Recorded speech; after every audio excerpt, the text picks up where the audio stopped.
حضرت ربیہ کو نہیں پتا کہ جنت کا مالک اللہ ہے اور اللہ ہی جنت دے گا؟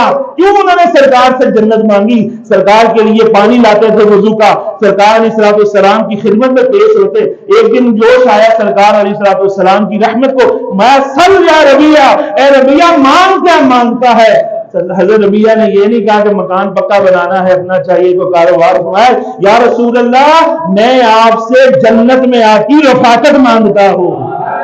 سرکار نے مطلق سے جو ہے ارشاد فرمایا مانگ جو مانگتا ہے، یہ نہیں کہا اتنوں میں سے مانگنا، اتنے پیسوں میں سے مانگنا، اتنے درہموں میں سے مانگنا، یہ نہیں فرمایا، مطلق جو ہے آپ نے کہا مانگ کیا مانگتا ہے؟ دنیا کی کوئی چیز مانگنی ہے تو مانگ، آخر کی کوئی چیز مانگنی ہے تو مانگ۔ تو صحابی رسول نے، ان کو پتا تھا جنت تو سرکار کے صدقے مل ہی جانی ہے، لیکن کہا کہ مجھے جنت میں ایسی جگہ چاہیے جہاں آپ کا پڑوس نصیب ہو جائے۔